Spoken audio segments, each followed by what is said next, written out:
Give me just a second here. I turned it up a little bit too high. All right, I'm excited to be here. We are making some vegetable soup. Let me add some of this stuff real quick, just so it doesn't like burn everything. All I have going on right now is I just cooked up some onions and garlic in here. And then I'm adding some of this other stuff, diced tomatoes and that sort of thing. But I have it turned up high so that it'll boil kind of quickly. I'm just trying to get that together really quick. But yeah, vegetable soup, it's gonna be delicious. How is everybody doing? I mean, I know I was here last week, but I feel like it's been forever. And we have lots to talk about. I am so excited. It's gonna be awesome. All right, so this vegetable soup, I think I have the recipe for it down in the description, but you can do so much with vegetable soup. It doesn't matter like what kind of vegetables you add in it really. I mean, you could put pretty much everything, any kind of vegetable in there, and it will still work. So I cooked up some onion and garlic and some olive oil. I just added some diced tomatoes, and now I'm adding a huge container of vegetable broth. I'm adding the whole thing. And then other vegetables. I mean, oh yeah, there's peas in there too I gotta grab. So, vegetable broth. I have corn. I was gonna do frozen corn, but Aldi was completely out. So I just grabbed a pan. Let me turn this up to high. I just drained the corn real quick. And let's see. I diced up a pound of potatoes. And I also diced up some baby carrots. So those are gonna go in there as well. And honestly, this is just going to sit and simmer for, I don't know, however long it'll take. The recipe says 30 minutes, but I bet we can get it done sooner. I mean, technically the longer the better, because soup tastes good after it's been sitting there for a while. I also have green beans. Now, the only green beans that I had were the frozen ones, these big French ones. So I'm just breaking them in half real quick and adding them in. Because, I mean, grabbing a spoon, or grabbing one of these with a spoon, it does not sound very appealing. So I'm just kind of breaking them in half. Oh, man. All right, let me say hi. Oh, my gosh. All right. Hey, Carrie. Hey, Beth. I got Jen is here and Holly. Did I do something important on the weekend? No, I did not do anything important at all. No, I just went for a little fun run. That is all. Let me grab some peas real quick.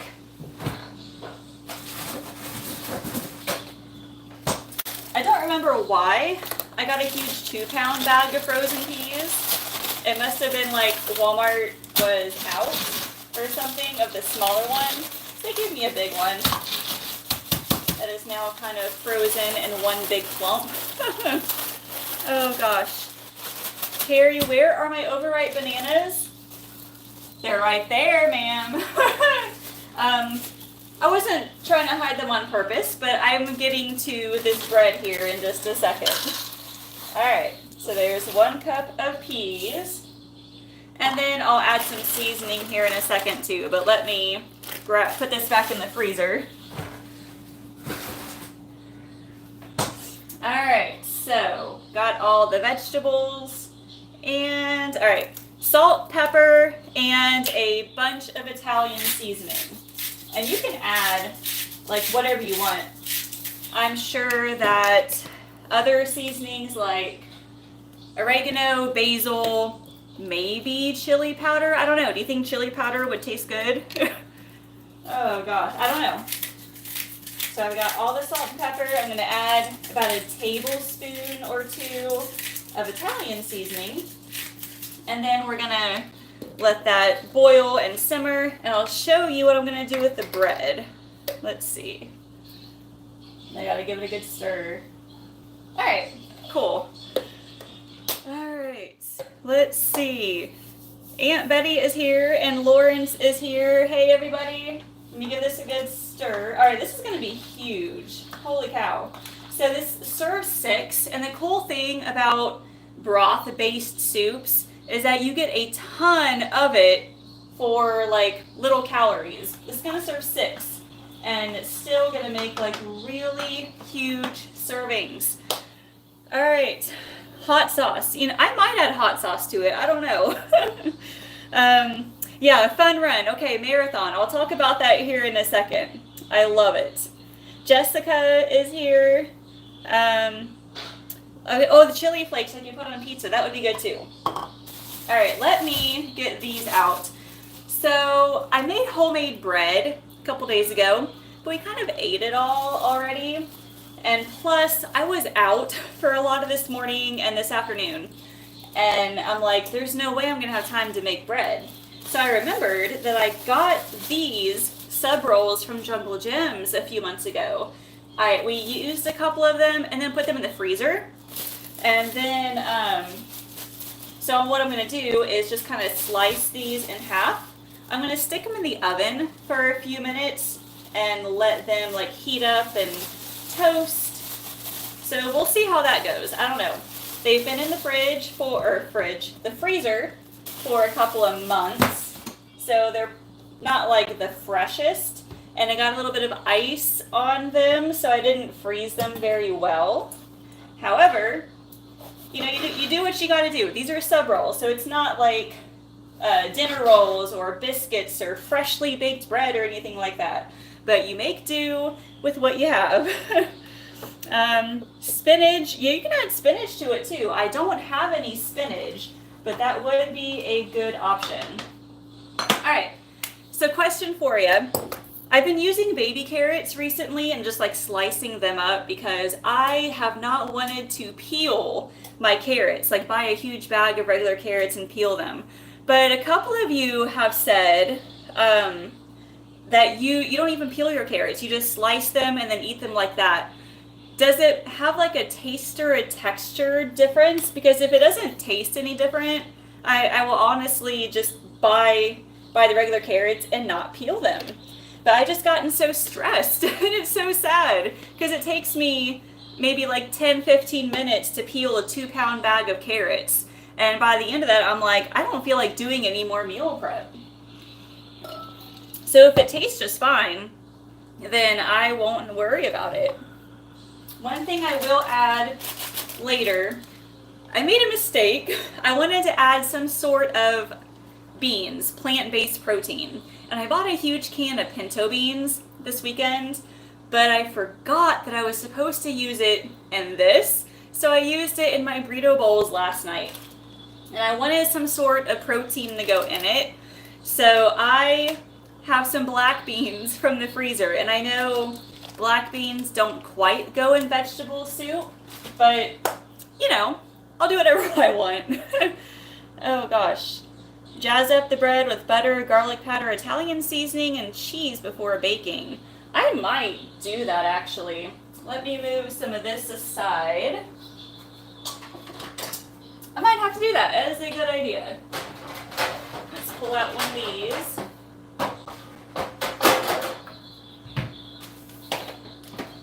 Okay, so it's starting to boil. I have a little time to talk. Marathon, oh my gosh.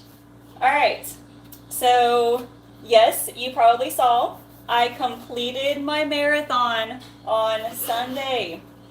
So I did the Columbus Marathon, my very, very first one. And it was definitely an experience. Holy cow. All right, so first of all, we drove up there early. Allison spent the night with my parents, and so John and I just woke up a little bit early. We drove up there, got there around 5:30 that morning. The corrals where we had to go stand and wait to race, they opened at 6. So we got there, and I for one, unfortunately, am kind of on the slower side. So when you registered, you had to put down what your average pace is or when you planned on finishing. So they put me in corral E. So there is A, B, C, D, and E. So I go in and I look around and all I see are A, B, C, and D. And so I go up to one of the guys and I say, "So where's corral E?"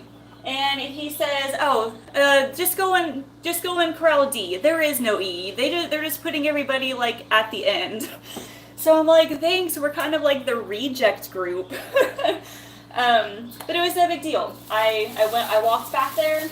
I found a group of ladies kind of standing around, so I walked over and just started chatting with them.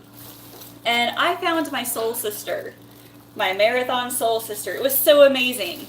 It was her first marathon, like me. She used to live in Dayton as well. Her pace was almost the same as mine, and she did run walk intervals. So I'm like, oh my gosh, this is awesome. I had planned on running by myself, but I said we should do this together. We should at least start together and try to pace each other, and it'd be really fun.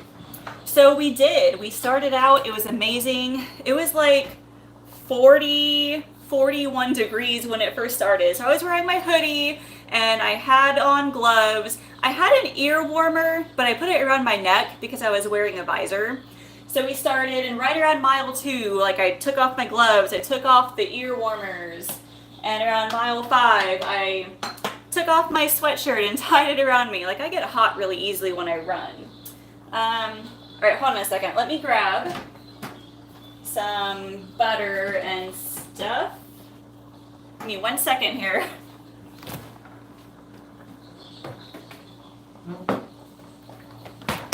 Alright, I have a little bit of butter. Okay, so anyway, we started off really good.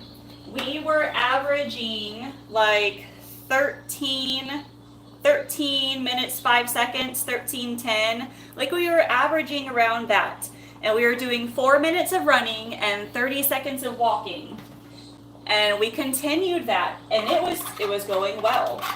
Now, I do have to say that her name was Dara, by the way. My friend was Dara. And Dara told me that the longest run she had ever done to train for this marathon was 18 miles. And the longest I ever did was 20 miles. So we were pretty similar. And we're like, okay, all right. So we got to around mile 16 or 17.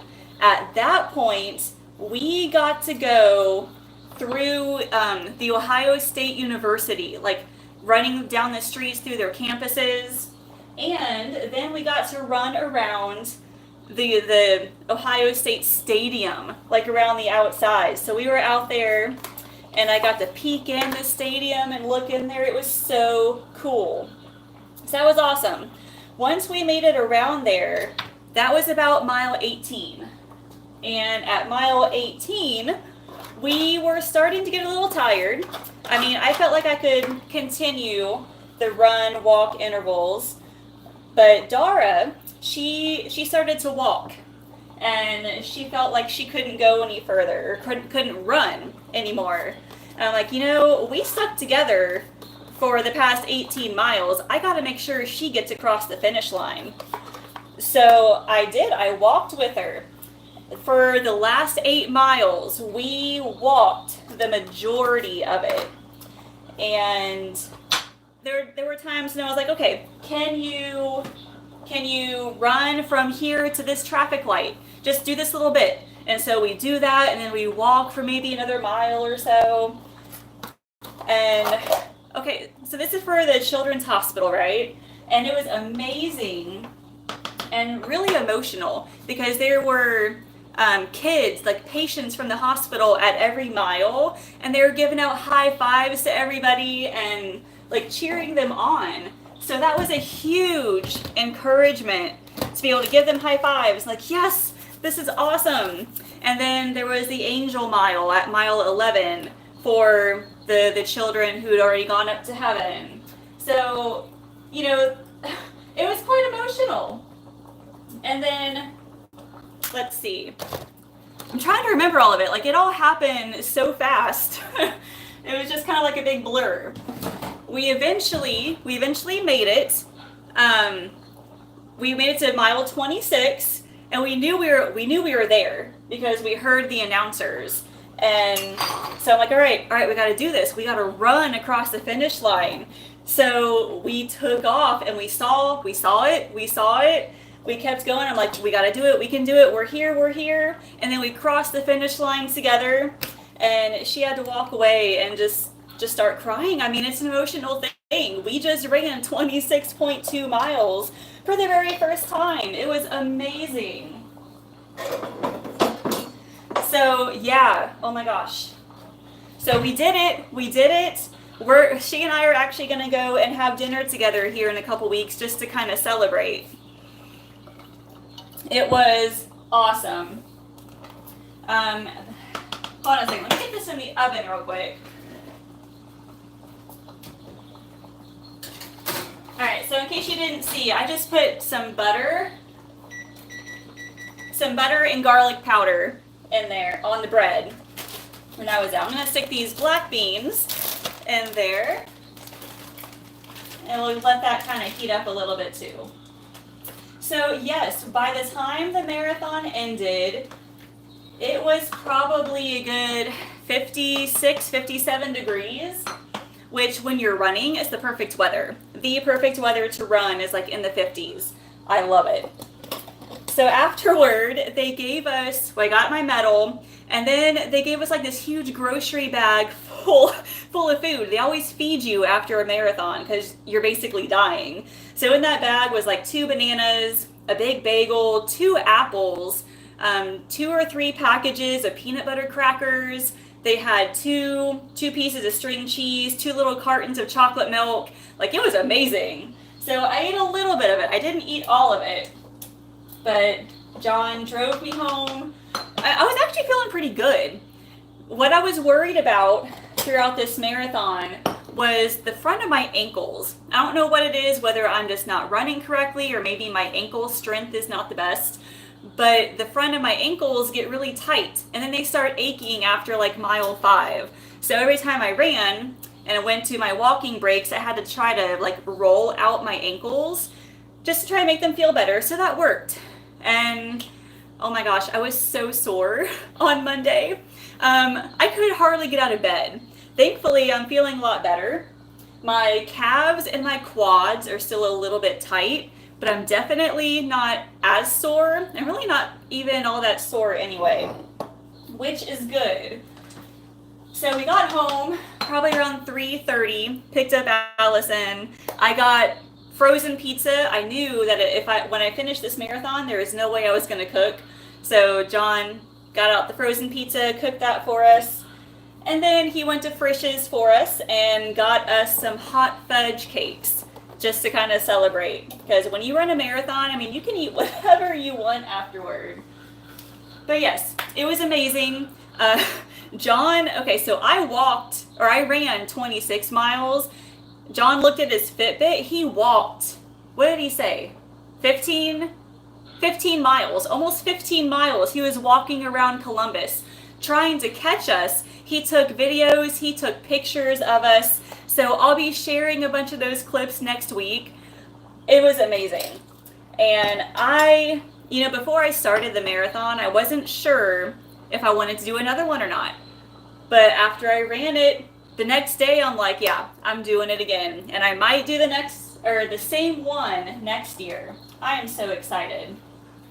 It was definitely an experience.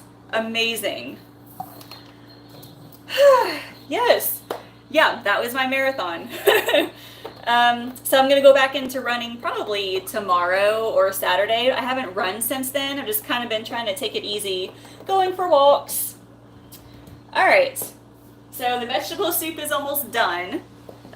What other vegetables do you guys like to use in your veggie soup?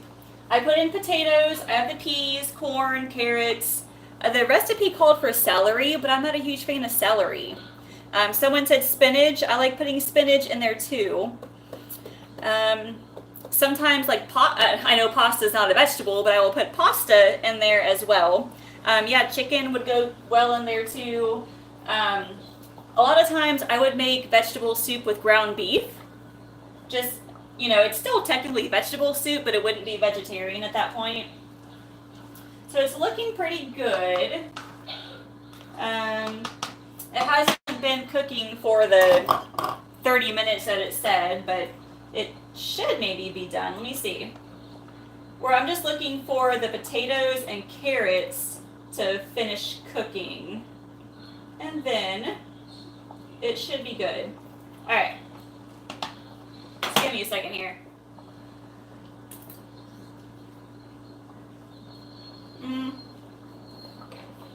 Okay, not yet. Let's look. The bread might be done at this point. Lima beans. Yeah, lima beans are a good one too. Awesome.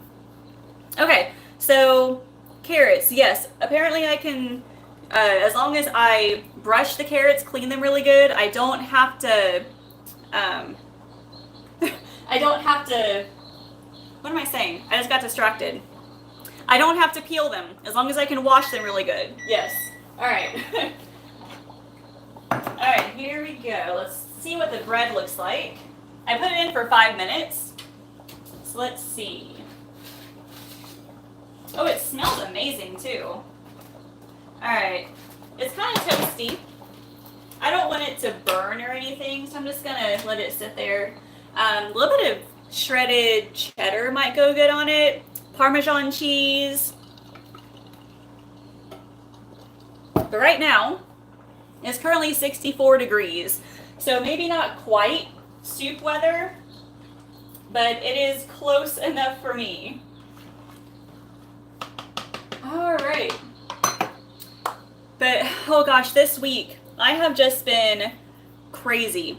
Running around like crazy, so tired. I volunteered at the book fair at Allison's school this week, both Tuesday morning and this morning, just kind of helping the kids out and saying, okay, you have this much money, here's what you can buy, and helping them find something they like.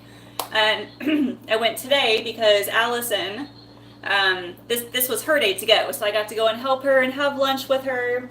And she's so excited because tomorrow is her birthday and she has the day off school. So she is thrilled. And so are we. So we get to do some super fun things tomorrow. I can't say exactly what because she's sitting right behind me. But we're also going to Rapid Fired Pizza for dinner, which is like her favorite place to eat. I'm kind of thinking this might be done-ish. Let me look.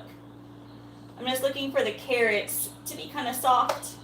All right. I think they are, actually. I just had like a really thick one. All right. Awesome, awesome. And you could probably put this in your slow cooker and just let that cook for a little bit, or a few hours anyway. So yeah. All right. The vegetable washes, I've never tried any of them. So yeah, if someone could speak up and let me know what you think of them, that would be great. I thought about buying them, but honestly, I typically just use water.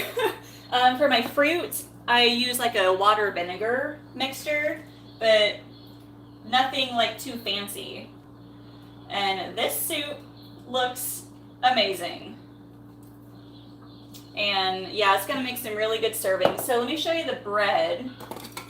I have, holy cow. All right, so it is toasty up here. I can feel it, it's toasted. I didn't want it to burn or anything, so I just took it out after 5 minutes.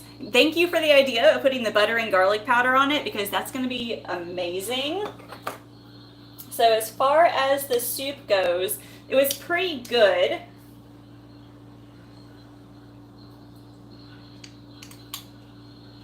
I love the Italian seasoning. You can probably add a little bit more salt to it, but any of the Italian seasonings would go amazing in that. So this is what it looks like, this delicious vegetable soup. I added black beans in it, but if you wanted to add pinto beans, chickpeas, kidney, yeah, whatever beans you wanted to add, it would all work out well. So we're gonna go enjoy our dinner. Thank you for coming and hanging out with me. I got to kind of word vomit my entire marathon, so I appreciate that. So enjoy your evening, everybody. We're gonna go eat our dinner. I will see you all later.